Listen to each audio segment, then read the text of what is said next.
a path that exists long before modern religions, long before science tried to explain away the unseen.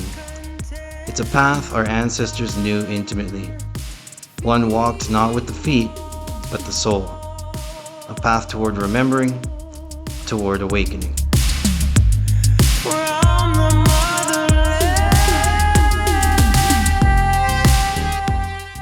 Welcome back to the Cosmic Wanderer. My name's Cody. I'm here to explore the mysteries that have guided seekers for millennia.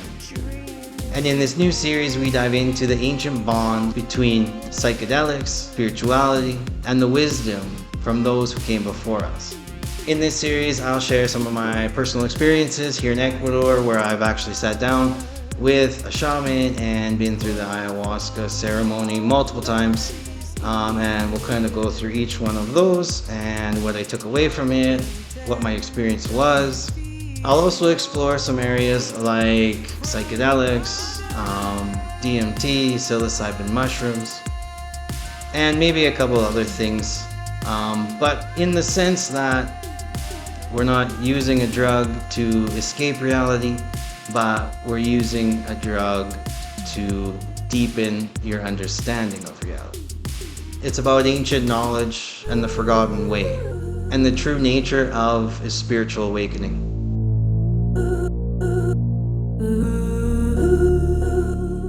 For thousands of years, humans turned to nature not only for food or shelter, but for communion with the divine. Our ancestors weren't separate from the world, they were woven into it. And in that weaving, they discovered tools, keys, and gateways.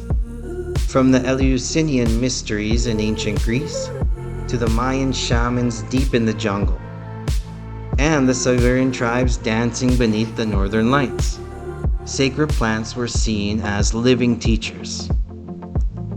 What if the spiritual insights of these cultures weren't myths or metaphors, but real maps? What if psychedelics weren't the illusion, but the unveiling of the illusion? Consider this. Cultures that never spoke the same language, never shared land, all came to the same conclusion: that there are layers to reality, and that sacred plants allowed one to cross the threshold. Modern science is beginning to validate what ancient wisdom already knew.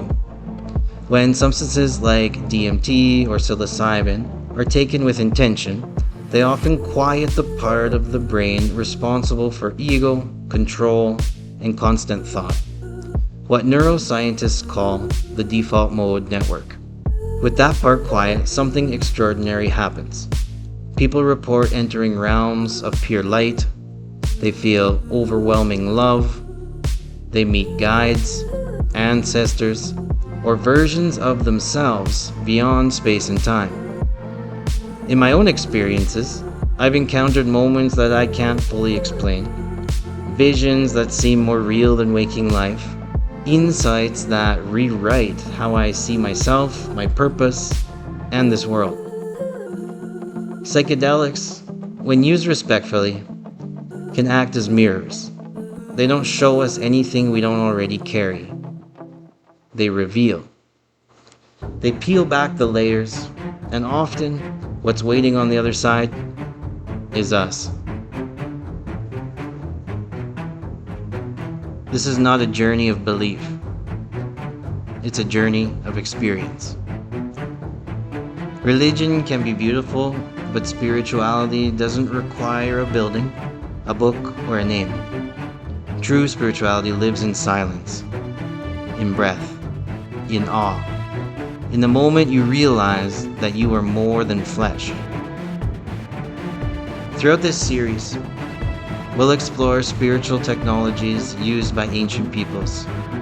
Sound, fasting, trance, drumming, and of course, sacred plants.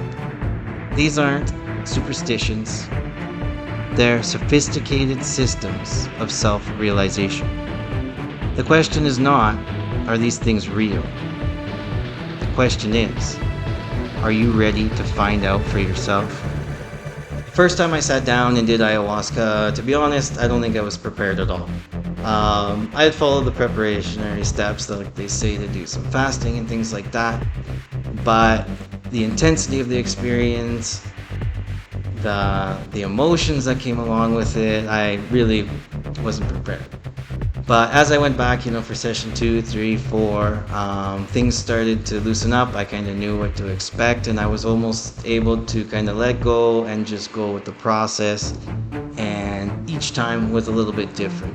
These experiences didn't fix all my problems or anything like that, but they did for sure begin to start unraveling some, I guess, of the lies that I've been telling myself in my own life, and started to connect me to something that I guess I didn't know I was missing. Something ancient, something true.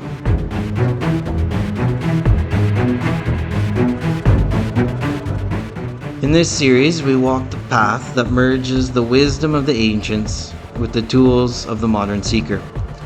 Expect episodes on ayahuasca and my experiences, the neuroscience of psychedelics, ancient initiation rites, meditation and non-drug gateways, the ethics and dangers of plant medicine. This series isn't here to glorify psychedelics, it's here to explore their true potential and to remind us that the ultimate journey is inward. If any of this speaks to you, or if you've felt the call to something deeper, then you're not alone. Subscribe to the Cosmic Wanderer channel, leave your comments below, share your stories. We're here building a space for seekers and other wanderers, skeptics, all alike, to explore and to share your journeys without judgment. This is the beginning of a much bigger story, one that leads not away from life, but directly into the heart of it.